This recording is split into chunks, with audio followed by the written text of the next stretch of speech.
Being 6:30 on Tuesday, December 10th, 2019, I will call this meeting of the Webster School Committee to order and ask that we please stand for the Pledge of Allegiance. I pledge allegiance to the flag of the United States of America and to the republic for which it stands, one nation, under God, indivisible, with liberty and justice for all. Well, I believe, Dr. Gogan, that might have been the loudest and most clear Pledge of Allegiance we've ever had at our school committee meetings. You're all welcome to come anytime. Considering we have so many wonderful guests with us this evening, I will defer the agenda and turn it over to you at this time. Thank you. We have a little surprise. We have the show choir. Mr. Carney, are you hiding out back there? Okay. Would you like me to continue, Mr. Carney? District All right. guest 0118.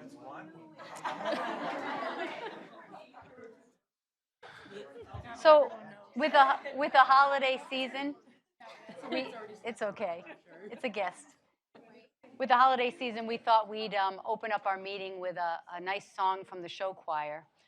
So I'm very glad that you guys were able to attend tonight. Thank you for taking time out of your very busy schedules. We'll wait for Mr. Carney to kind of introduce you. You all look great. Is everybody ready for the Christmas break? Yes. It's funny because Mr. Thomas just said the other day that he was hoping that the break would be shorter this year so that there'd be more teaching going on. Okay, do you want to say something?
A reflection of myself staring back at me. Believe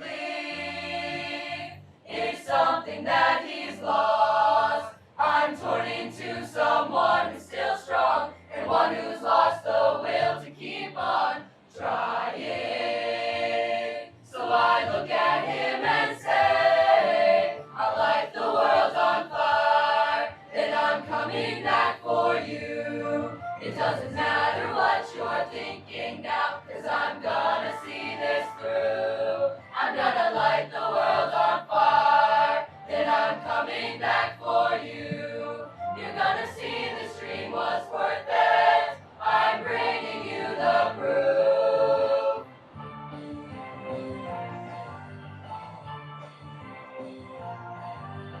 Questions,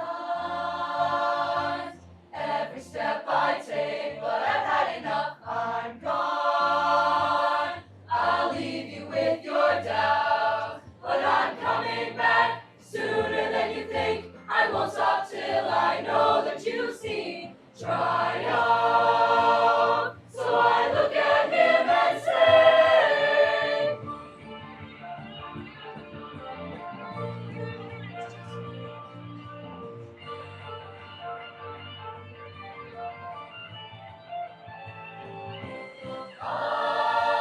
I'll take you home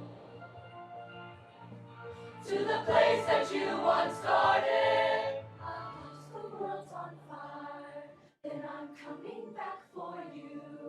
It doesn't matter what you're thinking now, 'cause I'm gonna see this through. I'm gonna light the world on fire,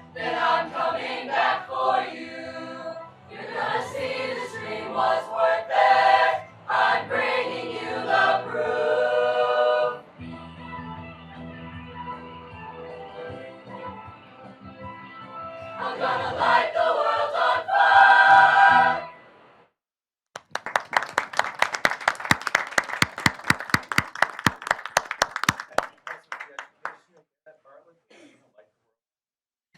They are going to light the world on fire. That's one of their choreographed songs. I was wondering how they could stay still with such a grooving song. You guys were awesome. Very nice. Thank you for coming. Mr. Carney, when is the winter concert? Concert is December 17th. So a public service announcement, there'll be the winter concert December 17th at 7 p.m. Thank you. Thank you. Have a good night. They are awesome.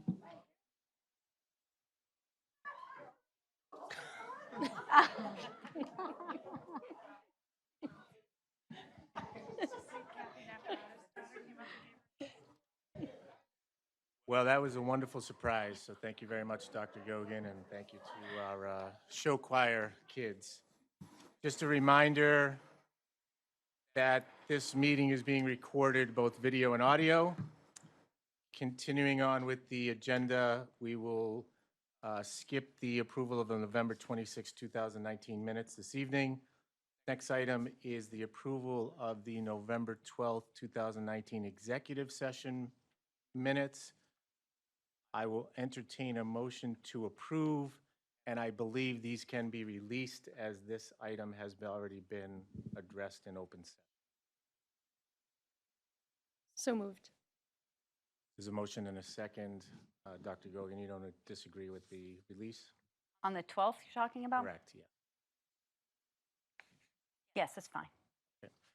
Motion and a second. Any further discussion to approve and release the November 12, 2019 executive session minutes? Hearing none, Lori, would you pull the committee, please? Yes. Yes. Yes. Yes. Next item on the agenda is the approval of the November 26, 2019 executive session minutes, and I do recommend that these not be released at this time, so I would entertain the motion to approve and not release. So moved. Second. There's a motion and a second. Any further discussion? Hearing none, Laurie, would you pull the committee, please? Yes. Yes. Yes. Yes. Next item on the agenda is Superintendents Report. Once again, good evening, Dr. Gogan. Good evening, everyone. How are you all tonight? We're all excited now. I full of know. energy. I was a little I sleepy know. walking in here, but not anymore.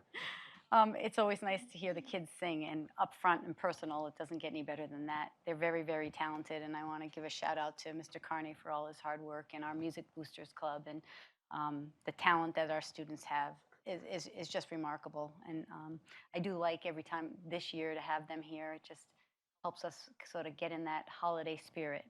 And in an effort tonight to talk a little bit about the holiday spirit, I always tell you in Webster, kindness matters. I have two very special guests with us tonight that I want to publicly recognize for their generosity to the Webster Public Schools and the students and the families. I first like to start by speaking a little bit about Jill St. Cyr. Jill is a Webster resident and a Mafre employee, and started an organization called It Starts at Home. And she has, with hundreds of donors, been able to give us well over 100 gifts for students in need. And right next to Jill is Linda Johnson, also from Mafre. She's the Assistant Vice President of Corporate Social Responsibility. And Linda, this year and last year, has worked with Mafre volunteers, and they have been very, very generous as well, and donated well over 130 gifts which are surrounding you. All of these gifts will find good homes. And I wanted to just take the time to publicly recognize them and their donors for their generosity to the students and families in our community. Every year we receive something from the community and from you guys. We've never had a year like this. You literally cannot walk in our office without bumping into a present or two or three or a bike. Very, very generous presence. And I just wanted to publicly thank you for your generosity. I know that The parents of the students that will be receiving these gifts will be coming here in a very discreet area and coming to pick up their presents so that they have gifts for their children on Christmas. So on behalf of all of the students that you're going to touch, I want to thank you. And I have a very small token for the both of you. Thank you, Kathy.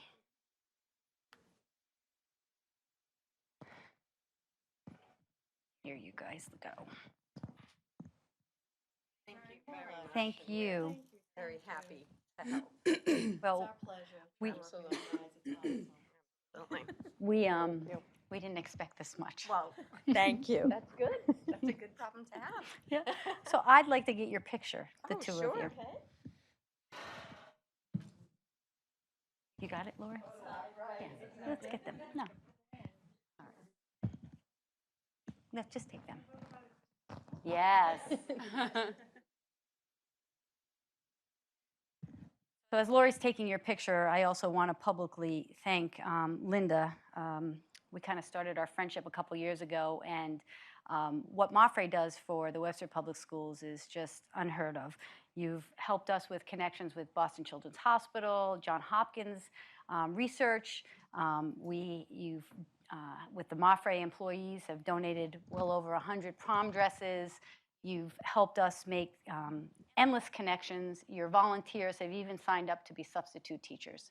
And when we get together, we continue to brainstorm. We have some upcoming meetings with an organization called Bottom Line, which helps students that are living below the poverty level with access to college.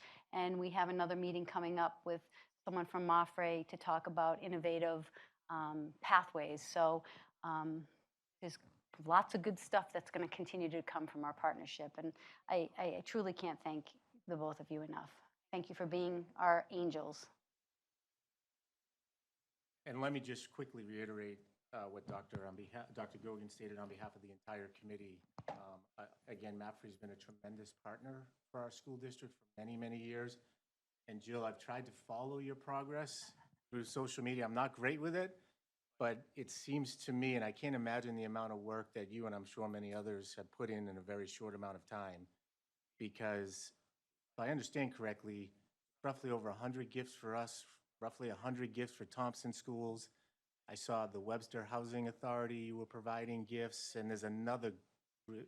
You want to come up, actually, there's a, Mr. Thomas, would you mind turning that microphone on? Actually, so originally when we started out this initiative, Gary and I had sponsored for a organization in Worcester for years, and last summer I decided that I thought it would be a good idea to try to bring this concept local.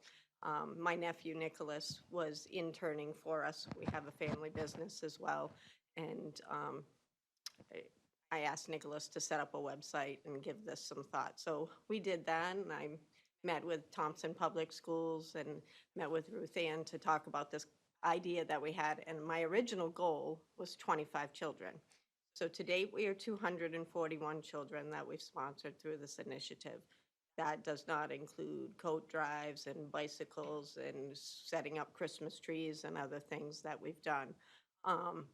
And we have a network of about 225 sponsors who everyone is very eager to participate going forward. So it's been a great thing. It's really was getting a group, most of these people are strangers.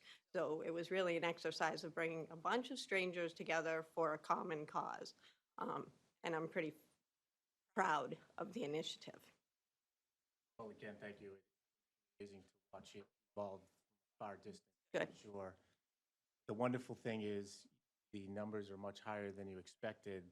And this is year one. Right. So, yeah, and I have from year one, so we had to kind of, I basically stopped socializing in early December because it's just been me doing the coordination.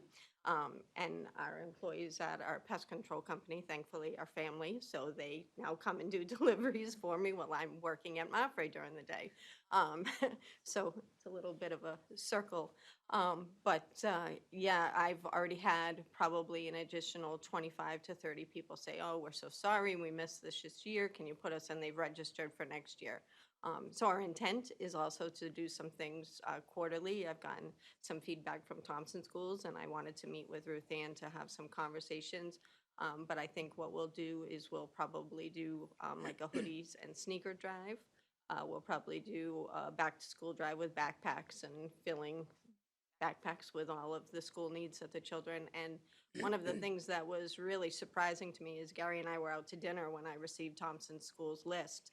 And when Thompson School met with the children, the majority of the children asked for coats. So that was pretty telling to me that a child would sit across from their counselor and say, okay, well, I need a coat.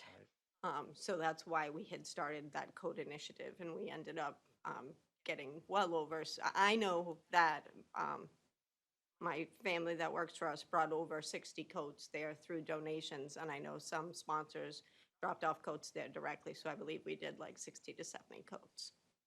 Well, again, thank you very much, and both to MAPFRE and you and your family and your organization. We're truly blessed. We are. Because obviously, there's a lot of children in both communities that have needs that a lot of us don't always understand.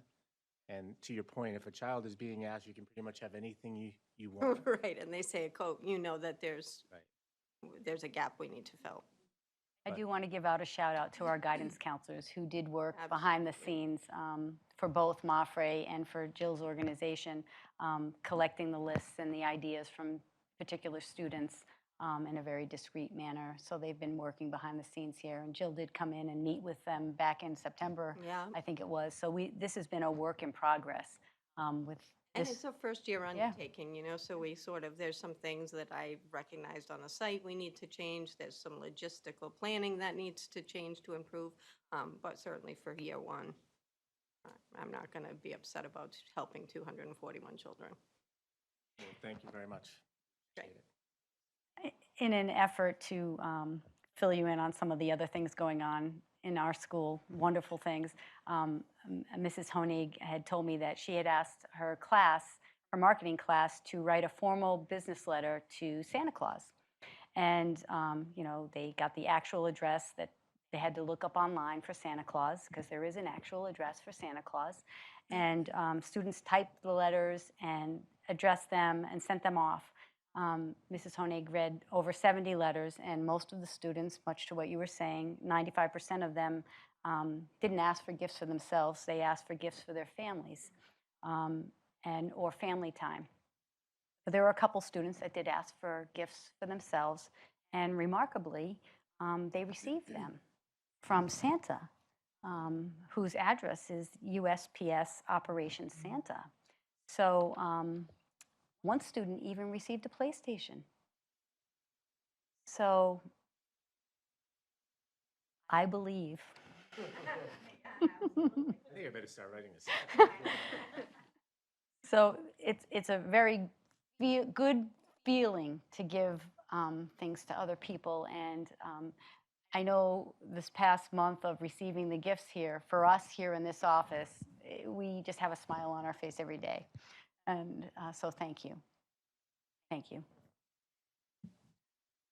Thank you for coming as well. Yes.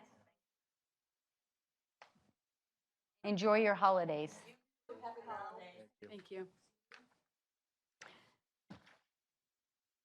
So with following up on my report, I would like to fill you in that I'm pleased to announce that we have hired Heidi Peterson as our new assistant principal. I did fill you in about that. She's coming from Tantascwa Middle School, and she started yesterday.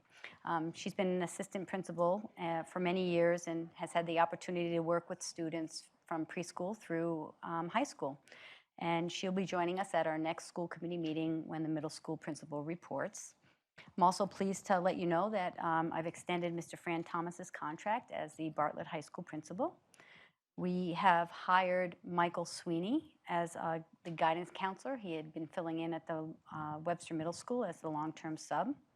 We've also hired Michelle White as a paraprofessional at Webster Middle School. And we've hired Kara Smirk as a paraprofessional at the Webster Middle School, and Maria Powers as a special education teacher at Park Avenue Elementary School. We have received the resignation from Andrea Amato, the ELL teacher over at Webster Middle School, and that's effective January 2nd. And in your packet, we had a very packed half-day professional development day. The schedules are there for you to review what we've done. I will highlight that we did have Dr. Berta Elena Rojas back to work with our ELL teachers, and we're continuing our safety care training for staff. The high school had some UDL training focused on barriers for student engagement. And the Webster Middle School focused on PBIS and the new optic training. They did look at some teachers teaching and then scored what they thought they saw and then had dialogue about good teaching. So according to Mr. Zajac, that was a very good practice for them. As you know, or maybe don't know, because you may not get my wonderful snow calls, we've had 2 snow days to date, and it looks like tomorrow we might get 2 to 4 inches with a little bit of ice, but I will be watching that. In my other updates, I'd like to give a shout out to the Bartlett High School football team. The Thanksgiving Day game was awesome, and they played hard and they won, and it was a great celebration. I did attend the CASE conference with some of my colleagues at Central Office, and I'm pleased to share that we participated in many helpful workshops. One that stands out for me was with Dr. Connie Hebert, a reading intervention specialist. She really spoke about the importance of tying in social emotional supports, learning strategies to accelerate reading for struggling readers, and that the ability to connect with kids is key, and that teachers have the power to ignite a student and also diffuse a student. So she was pretty powerful. At the end of her presentation, I have to say this for Mrs. Daniels, she tells a story about saving 1 starfish at a time, you know the story about saving 1 starfish at a time, and she gives out a starfish at every conference. And I got the starfish out of a very big room filled with educators, and Mrs. Daniels was very upset. We brought back a lot of information to share with our teachers. I also want to let you know that we received notification that we were awarded the $50,000 for the targeted assistance grant. $30,000 will go for Bartlett High School, $20,000 will go to the Webster Middle School. Yesterday we had a very long meeting with the SSOS team to start to plan and plot our next stages of continuous improvement. I also would like to let you know that I am continuing the outreach with business partnerships with Representative Joseph McKenna. We recently met with the CEO of Webster 5. We will be regrouping with Webster 5 team and their HR folks with the principal at the high school and some guidance counselors. In the next 2 weeks before the holidays, I will be giving 2 tours, one for the Nichols Honors President and her group of people, and Swiss Turn group of people to come and take a look at our school and some of our classrooms.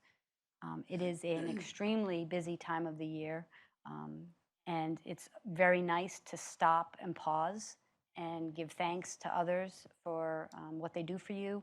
The presents that we have received here are just a really nice reminder about how important it is to go out of your way to make somebody else feel special.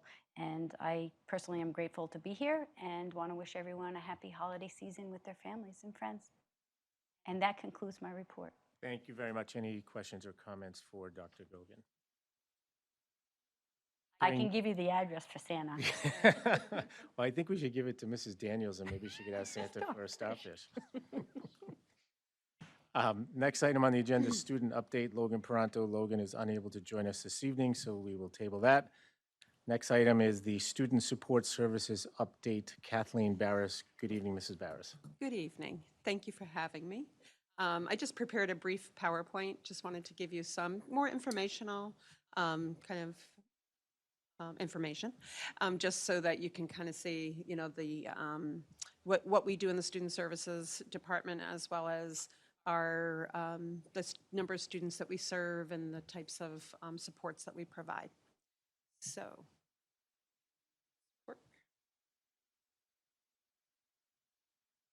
reason, I can't find the arrows. Okay, so this is just an overview. We do special education and ELL, and other services like 504, homeless services, which I'll get into a little bit more. So tonight's presentation, I'm just going to go through each of those very briefly, talk a little bit about our special education continuum, give you a picture of the numbers of students that we serve and the work that we do, looking at our accomplishments and then looking at what our goals are upcoming. Here we go. So we're special education and related services. We support 504 students and related activities. That can be anything from accommodations to augmentative communication to, kind of consultative services that we provide for a lot of our 504 students. ELL, we do home hospital tutoring out of the Student Services Office. So anytime a student might be on a suspension, long-term suspension, or in the hospital or at home recuperating from an illness, we will provide tutoring services for them. My office is also the McKinneyVento contact office. I'm the McKinneyVento agent for the district. We oversee activities in nursing and counseling services, Title IX, which is any kind of investigations around sexual harassment for both students and staff. And this year, we assumed a new role as the foster care point of contact. So if anybody asks who that is, it would be me in the Special Services Office. But that is a new designation that each district is supposed to have a contact because of the numbers of students that are transient and placed out of their homes. So we can provide a continuity service and stabilization for them in their education. Mind if I interrupt you for Sure. 1 minute, because I'll forget to ask this question. You mentioned Yes. something I've never heard before, and I'm not even sure I could. McKinneyVento. Yes. What is that? McKinneyVento is it's the law, the regulations that oversee homeless support services. So we refer to it, I guess, sometimes we use these acronyms or throw out names. We're used to doing it, but so that's the law that oversees. So there's again, similar to the foster care point of contact and Title IX officer, every district is supposed to have a McKinneyVento representative that oversees the services we provide to homeless students. So it could be anything from just support and information to providing transportation so that they can continue at school. Thank you. So we've done a lot of work in the last year. This is fiscal year 19. Our SEL programs under special ed, the students that were served are students with social emotional disabilities. And we've worked really hard to make sure that each of the programs have written protocols and procedures. So we're continuing to do that and refine the work that we're doing with consultative support. This year, we have contracted with the May Institute to support our work with our STAR program at Webster Middle School. That work started about a month or so ago, and it will be ongoing throughout the year. We've completed our state performance plan number 7, which is our early childhood outcomes. We provided our final outcomes to the state. We'll get information about our compliance with that probably towards the end of this year. We learned through the tiered focus monitoring process, which is the new process that replaces the CPR process, that our other state performance plan indicators will be rolled into that review. So that's things like they'll track, for instance, referrals and our response to referrals in special education, transition services for students at the high school level, going out to post-secondary. So those things are all going to be rolled into that review, and I'll talk a little bit more about that in a minute. We have maintained activity towards our completion of the ABA action plan for our programs that support students with ASD and other disabilities with specialized support. So we had a program evaluation completed, and as a result of that, we developed an action plan with the May Institute and have regular monthly consultation with them to make sure we're on track and completing those action steps. We've implemented a new tier of support at the Webster Middle School with a resource room model. Last year was our first year that we started to consider it and implemented it this year. And I think you're familiar with that, how we redesigned the structure of the staffing there to support the resource rooms. So that's going well, and I think that it definitely, I think, will show some benefit in our student outcomes. The Special Education Parent Advisory Council, I'm putting this in here because last year we did not have a very active year with the Advisory Council. However, we did just have a first meeting of the year in November, and our goal is to reorganize the council. At the same time, we held the basic rights training for parents, which is an annual obligation that we have to have. So we've completed that for the year. Last year, Dr. Gogan spearheaded the development of the ELL Parent Advisory Council. And this year, we did hold our initial meeting on November 21st. I think it was a nice turnout. We're hoping for more. We have a second meeting scheduled for January. We're working with parents, particularly around their concerns around communications, like two-way communication between parents who are second language, individuals who require some support in translation, interpretation, that kind of thing. So we're kind of focused on that at this point and helping to support those processes. And we have maintained processes and procedures for translation and interpretation services for the district. This year we had a higher utilization of those support services, for instance, at the parent-teacher conferences, particularly at the elementary school. So I think it's a great step for us in supporting communication with our ELL parents. So these are statistics. These are based on October 1st report last year. So we won't know our October 1st data for this year until towards the end of the school year. But the Massachusetts percentage of special education is at 18.1% of all students enrolled. In Webster, we're at 21.3%. The count that the state had as of October 1st last year is 399 students that we were servicing in total. I will tell you that right now, and you'll see it on another slide, we are actually directly serving 464 students at various levels. Our ELL, statewide, the percentage is 10.5%, and we are very, very close to the state average at 9.6%. As of October 1 last year, we had 179 students who were identified as ELL students. And I just put like a note for comparison for the previous year, we were at 114 students. So a significant increase. And these are our other statistics regarding special needs students. We served 446. I just put some references in so you could see kind of the growth over the last few years. We have currently 43 students that are placed out of district, a gain of 2 students from our FY19 count. In terms of referrals, our FY19 referrals were 124. The year prior, we had a good amount more, and that fluctuates year to year. Right now, we're at 62. We're about on par with where we were last year at this time. If you have any questions as I go, feel free to, ask, or you can wait till the end. This is just a kind of an idea of our students by disability. The largest group of students that receive services are students with communication disabilities, and followed in second by autism, which is right now at 16.5% of our total student population in special ed.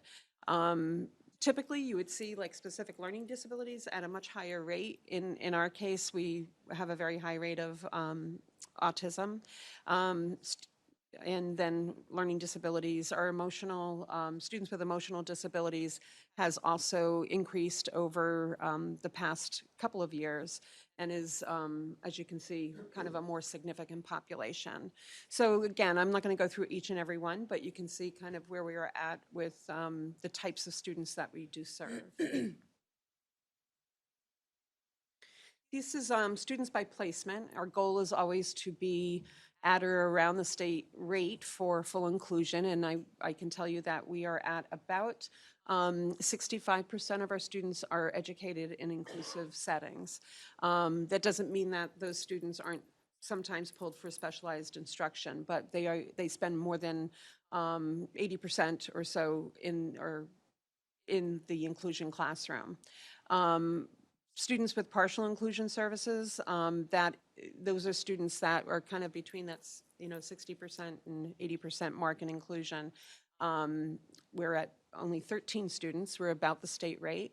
And our substantially separate classrooms, we are above the state rate with that. And I think that is a good thing, because I think we're doing our best to try to serve as many students as we can in the public school setting versus sending them out.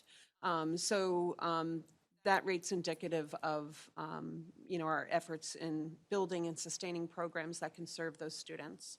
We have, for our out-of-district students, 21 in public separate day programs, 11 in private schools, and 2 in residential placement. The SEIS, which is students in institutional settings, that could be like a DPH program that serves students with high medical needs. It could be DYS, students who are in custody of the Department of Youth Services or in DMH services. We have 2 students in that category. And our total students by placement, we have 85 in our grade ages 3 to 5. Sometimes we look at this and think it's just preschool, but this includes our kindergarten students who are age 5. We don't change the placement until they turn 6. And so that encompasses all of the students in our integrated sub-separate and itinerant students that walk in for services. Okay, so this is just a snapshot of where our referrals come from in special education. You can see that the highest number of referrals come from parents and guardians. Last year we had 69 parents or guardians, or it could be grandparents, that referred students for an evaluation. 20 came from our SST. Early intervention and Head Start is, kind of our early childhood. We were at 31 combined.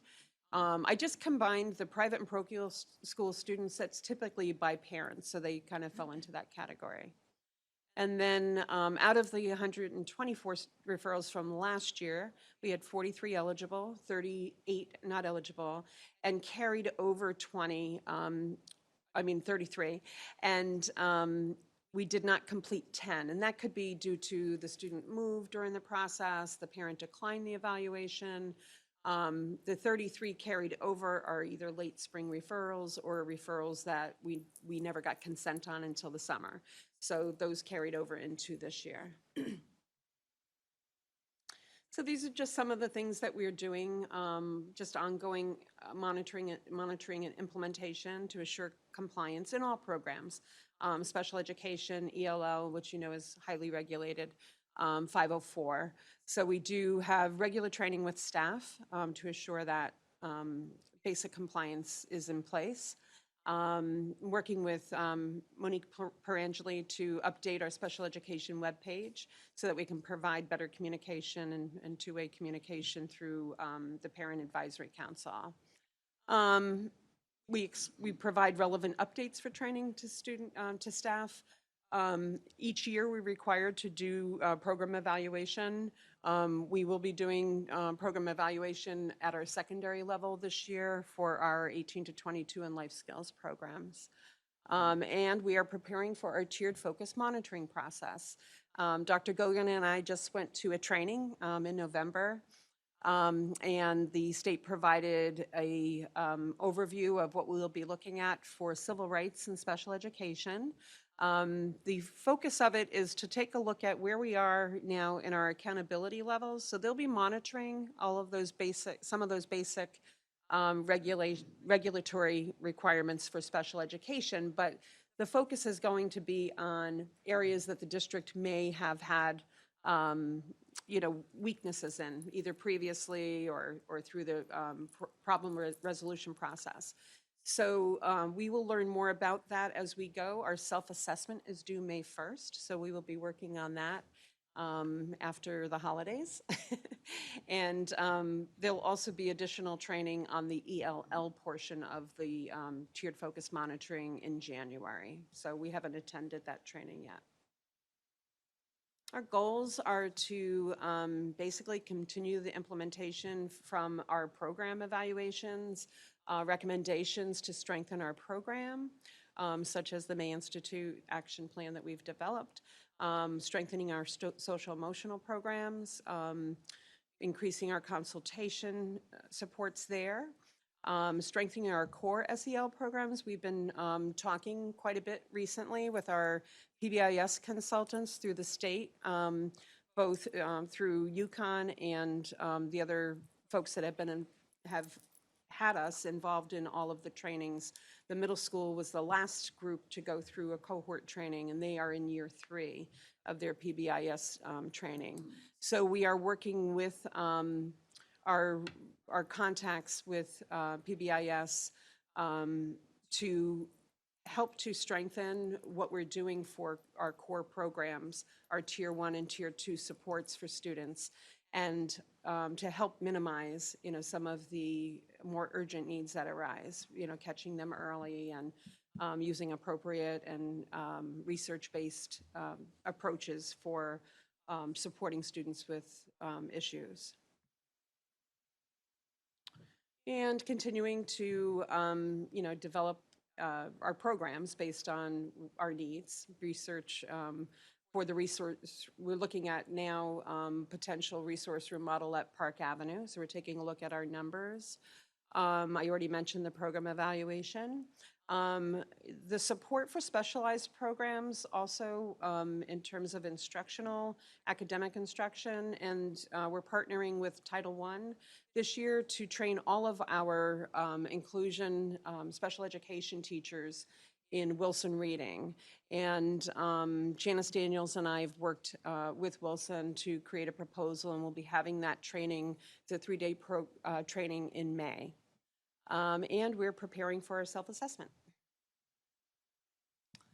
Looking ahead, again, a lot of this is a little bit repetitive, but, continuing to improve our continuum of programs, building our internal capacity, and working with our community partners like Head Start and early intervention to support the pre-referral activities that have to happen for our students with special needs. Let's see. This is all kind of basic things that we do, ongoing monitoring caseloads for related services, taking a look at our numbers to make sure that we're providing supports in the right places, adhering to a practice of placing students in least restrictive settings. Again, keeping our students in district is our priority. And let's see, and our partnership with the Parent Advisory Council. So I was really pleased to see our turnout at the Parent Advisory Council meeting, and we're hoping that tomorrow evening we have our second meeting at the middle school. We'll start at 6:30, and for parents who may be listening, there is going to be childcare supported by the high school's National Honor Society. So we're looking forward to those students being with us tomorrow. And that's it. If anybody has any questions, I'm happy to answer. Thank you very much. Any questions or comments from the members? I believe after the passing of the Student Opportunity Act, I read, and I don't know if it was a formal quote by Commissioner Riley or if it was I thought I read something where obviously the DESE is expecting every district to put plans together for the additional funds. And based on what I think is not only an issue with our district, but across the state, this increasing need of services from an emotional standpoint, how big of an issue is that for the two of you looking in the future, not only for the upcoming budget, but any additional monies we'll be getting for the state? Do you believe at this point that most of the additional money should be spent on the behavioral and emotional concerns that seem to continue to be prevalent in some of the buildings?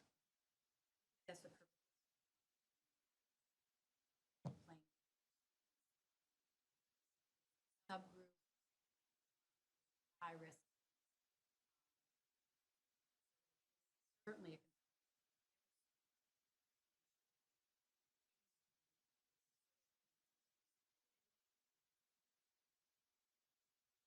It is certainly a concern for every school to make sure that every student is socially and emotionally supported.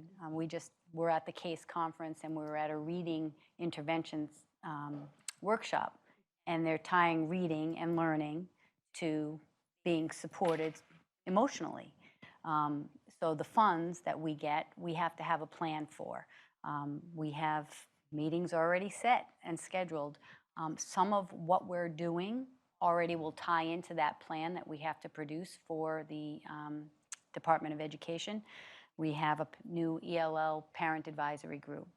We have to figure out ways to break the barriers of communication, so some funds may be used for that. We have, over the past 2 years, increased our social emotional supports, our counseling supports at our schools. We now, I think when I came, there was 2 counselors for 800 students at Park Avenue Elementary School. There are 4 now. There are 3 counselors at the middle school and a full-time school psychologist housed at the Webster Middle School. There are 4 counselors at the high school, and we also have a full-time school psychologist at the Park Avenue Elementary School. On top of that, we've taken measures to bring in UINC, and we have a counselor at each school. So it's not just the counseling supports, it's actually what happens in the classroom with the interaction with the teacher and the student to make sure that the student feels safe. So we have to sort of peel back the onion to say, how are we going to use the funds? If I had to tell you right now, I know one of the hot priorities for us is to help with communication to our second language learner families. There's definitely a breakdown in communication. Parents are not getting or feeling like they're getting information about grades, information about assignments, and it's hard for them, and we need to figure that out. The translation costs to translate our handbook, I think I mentioned that at our last meeting. We had taken the Bartlett High School handbook and sent it to a company, and they wanted $30,000 to translate that. So we need to do some work on figuring out different software programs that help us translate it in an accurate way. And we have multiple languages. So I think in tying it to Kathy's presentation, it's not just Webster. We need to help close the gaps for kids. And for me, starting as a counselor, it always begins with that social emotional support. If someone does not feel welcome in their school, if they don't feel like they belong, it makes it 100 times harder for them to actually engage in any kind of learning. So it is a priority. And I think Monique had given you the amount of like $180,000 that we might be getting with the increase in the student opportunity. And in order to get that, we have to have a very structured plan. And that may include some more support for school community liaisons.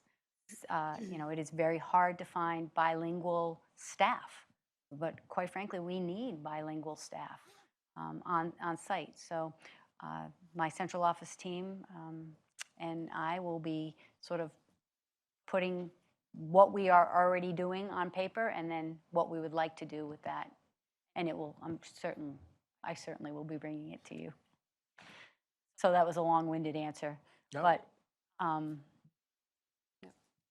Yeah, I would just reiterate that. I think that, over the past couple of years, we've seen a significant support from the school committee and the community as a whole in terms of increasing what we're doing to make sure students have the supports they need while they're in school. But, to what Ruth Ann had talked about, is increasing or building our capacity within the classroom, building teacher capacity in the classroom to identify when a student may be struggling, and looking at the connection to learning and social emotional development.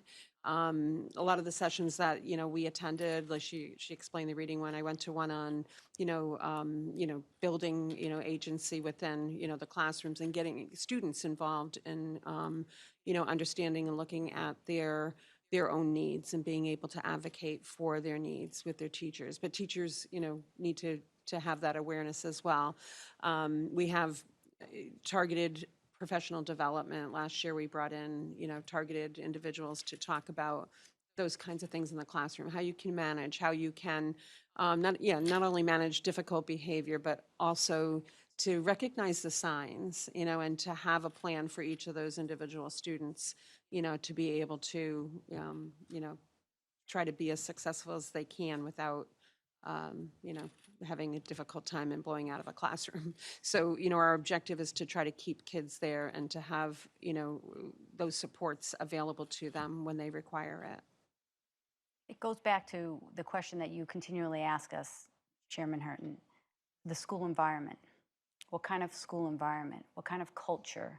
And that's tied into not just the curriculum that we provide the students, it's the environment that's created for them. Is it optimal? And is it optimal? It's different for every student. And so it's almost like you have to take the time to get to know we want to take the time to get to know every student. And, there's lots of brain research. When students are stressed, you can't get information in, your brain shuts down. And it shuts down for 20 minutes or so. And so we have to do some work, not just Webster, but with empowering teachers to understand that there's a great responsibility with recognizing those signs. Because if you recognize it, you can stop it. And then helping students themselves have the skills and ability to speak up and say, I don't get this, and I don't, I need this, I need more time for this. So we're trying to create environments like that. We were on the phone this afternoon with the PBIS consultants to do some more work with expanding the PBIS team. It's not just 4 people that can change a culture at the middle school, and getting students involved in that and having student voice and that perspective involved. So it's complex. Yeah. Thank you very much. Any other questions or comments from the members? Thank you, Mrs. Barris. Sure. Next item on the agenda is the principal report, Fran Thomas Jr., Bartlett High School. Good evening, Mr. Thomas. Good evening. I'm going to start with some numbers at attendance update for November. So there were 18 days school was in session in November. Our aggregate attendance for November was 89%. The breakdown was as follows. Freshmen were 90%, sophomores were 92%, juniors were 89%, and seniors were 90%. Interesting, the lowest day was the day of the rally. We were at 85%. Seniors were 82%, so I don't know if this was their 4th time around. They decided it's a half day, and the rally starts at like 9:15, so I'm going to stay home today. But if that was an average day, it would have brought us over 90%, obviously. We're trying to tackle the tardy problem now. Our handbook reads, students are on social probation after 11 tardies. We're trying to be creative. I think the handbook that you approved is leading to some unintended consequences. So students who are in that category can't participate in extracurricular activities. Students who are assigned ADPs and can't attend them, the next step is typically a suspension. So what we were finding is, for whatever reason, ADPs were on Thursday, the kid was tardy his X number of times last Wednesday. So there's no connection between the consequence and when it actually happened. We're also running into a situation where the kid is like, well, you mean I can't play basketball now for, whatever reason? So in those instances, I've been meeting with individual coaches, the athletic director, trying to set up contracts week by week, day by day, whatever, anything to get that, I don't want to throw away the kid's senior year or season for being tardy, but at the same time, I want to hold them accountable, what they're trying to do. So we pull in those students and talk to them. And one student, I said, okay, we've had 15 days this semester. You've been tardy 11 times. Like, well, try doing that at a job. Like, you wouldn't get to 11. So we're trying to hold them accountable. And we think we have, similar to the grade point buyback, trying to think of ways we can get time buyback for these kids, so that they can make up the time in school in a structured setting, and not get further escalating consequences. Because that, I don't think anyone wants students to be suspended and miss school when we're saying we want you in school on time. And so we're trying to be creative. We're coming up with some ideas. A lot of the kids that we flagged early on haven't been tardy since. A lot of the kids that are involved in sports, because we spoke to the coach and AD and the coaches have been like, you tell me what you want to do. Because it's a situation where I'm saying, you put this kid on your roster and they're tardy a couple more times and they're done and you've occupied a space. So you need to make sure, that you trust the kid, you trust me, and we're going to do this. So we've had some success. I think it's one of the things that we're trying to do now is, again, these kids were motivated by trying out for sports. So that's what they want to do. From a kind of like a social standpoint, there is nothing from the rally on Thanksgiving until the prom for like school-wide stuff. We had a homecoming dance, homecoming rally, Thanksgiving Day rally. The next big event is the prom. There is nothing in between. So I've been talking to kids in groups, and of course the things that, hey, wouldn't it be cool if we did this? And they're looking at me going like, no, that really wouldn't be cool, Mrs. Thomas. That might have been cool when you were in high school. That's not cool now. So I'm gonna have an advisory committee to come up with some plans. It may be around a clock tournament, maybe a winter carnival type thing, but something else to get the kids like, hey, if you're tardy this many times, you can't do this. So that it's, it gives another reason for kids to want to do that. So that's kind of where we are in terms of attendance. Second thing I want to talk about, I'm really excited about, is our college readiness program. That was going to be December 3rd, which was a snow day. It's going to occur next Tuesday, the 17th. There are 101 juniors enrolled. My goal was to get half those kids at least involved in this program. So that would be about 50. Currently, we have 46 that have signed up so far that have got permission slip. So we're going to go to Nichols next Tuesday. We worked with the folks there to develop an agenda. So the first thing we're going to do is an application information session. So kids understand Common App, how they can get apply to more than one school at the same time, what needs to be involved, what you need to have, so that the senior year, they're not like, oh, you mean I need letters of recommendation, and how do I get that uploaded, that sort of stuff. Then we're going to do a mock majors fair. So understand if you're interested in this, what I want to major in, what's your course load going to look like, what your course sequence is going to be, followed by Financial Aid 101. And then we're going to do Networking College Life Roundtable with current students and professors that are there. And then they're going to have lunch in the dining hall, okay? This is going to be followed by 2 workshops throughout the year at Bartlett High School, and then a campus visit in the late spring where students will do mock interviews with admissions officers and get assistance with formulating a plan for their senior year. Key dates, things they can do to improve their chances of getting accepted, what to look for in college visits, what they're interested in, what schools offer those majors and have a good reputation for them, and how to finance college, what what it looks like in terms of money after all. So the goal is if I can get half the junior class when they arrive on campus in the fall as seniors with a solid plan of what schools they're interested in, their majors, that sort of stuff, those key dates, and kind of like, we have I think what I'm trying to do is not only increase access to Nichols itself, but use Nichols as a resource, not necessarily you're going to this because you intend to go to Nichols. Going to this because you're interested in college and you want to use Nichols as a resource, which is something that they're all about. So the other thing that I want to make sure is I don't have kids coming back as seniors saying, I need to take 5 AP classes because that will help me get into this school and that will help my GPA. I want people to know this is how colleges figure GPAs. So that's not what you need to do.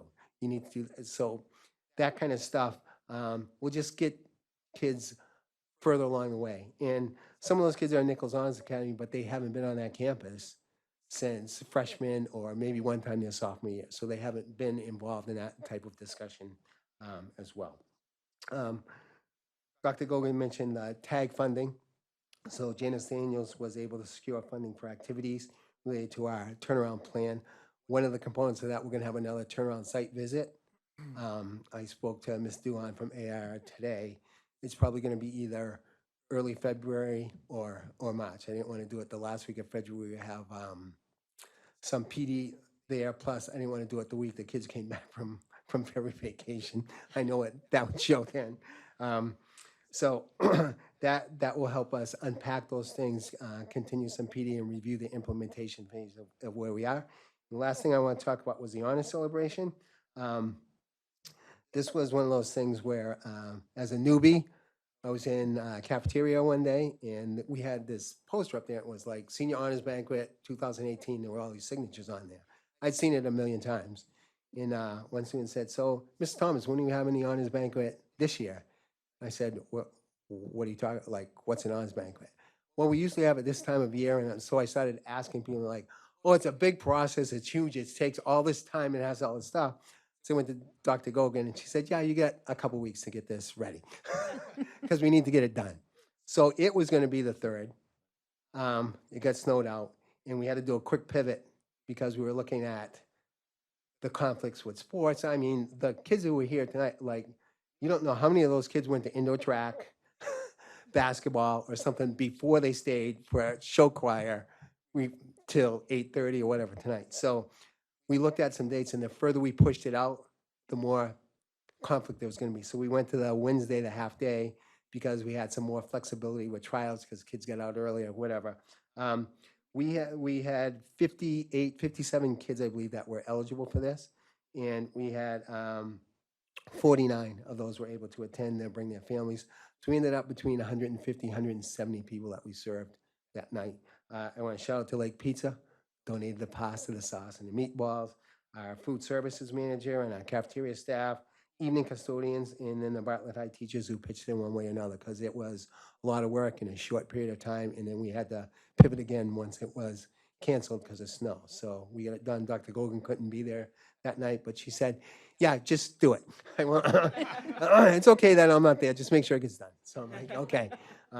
So yeah, it was a great evening. And now that I know about it, I can start the planning a little bit earlier. And I was telling the kids, hey, if there's something else I need to know, give me a little bit more of a heads up before that. Because this was one of those things that the teachers started a long time ago. And a lot of those teachers that started aren't here. So it's kind of like, well, who heads that up? And they're like, yeah. So Dr. Govan said, yeah, you do now. So yeah, so we got that done. But it was a great evening. The kids had to make honors 4 consecutive quarters last year to do it. So it's quite an achievement. And I was happy to be able to recognize them. Thank you very much. Any questions or comments from the members? Hearing none, again, thank you to you and your staff for putting the honors banquet together. I know it was a lot of work in a short amount of time, so we do appreciate it. Next item on the agenda is old business. Under old business, it's monthly report on fundraising applications. Just a reminder, school committee policy that we review publicly all the approved fundraisers. We don't approve any. Those are approved by the building principal and the superintendent. The middle school band chorus is having a cookie dough sale. It looks like on February 6th. And the Bartlett High School Student Council, once again with the very easy to read penmanship, is having a Mexicali restaurant evening on January 8th of 2020. So 20% of the sales that evening will be donated to the Bartlett High School Student Council. Again, all the fundraisers are posted on the website. And once again, we thank the staff and community for supporting our students through all of these fundraising activities. Next item on the agenda is under new business approval of guidance counselor job description. We are going to table that this evening. And before I go to the next item on the agenda, just a couple housekeeping reminders. We have a joint meeting this coming Monday, December 16th, with the School Committee, Finance Committee, and Board of Selectmen that will be held in the Town Hall in the Board of Selectmen meeting room. And I think it's at 6. Is it 6 or 6:30? I know there was, and just a reminder, Laurie, we need to send out an agenda this week for that meeting, for this committee. Okay. And then, since I don't understand why, but I'm guessing people won't want to join or get together 2 weeks from now, which will be Christmas Eve. Our next meeting will be January 14th of next year. And just quickly, on behalf of the entire school committee, I just want to wish all our staff and all our students a wonderful Hanukkah and a peaceful and joyous Christmas. And especially, hopefully, everybody will have a restful and safe holiday break, which is well-deserved both for students, staff, and especially, I'm told, central office. But not 100% sure, but I get told that every once in a while. But seriously, I hope everybody has a wonderful holiday. With that being said, next item on the agenda is review, transfer, signing of bills, payroll, and vouchers.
Mr. Chair, Mrs. Siddiqui, I'd like to make a motion to adjourn. Second. there's a motion and a second. Laurie, would you poll the committee, please? Yes. Yes. Yes. Yes, thank you, everybody.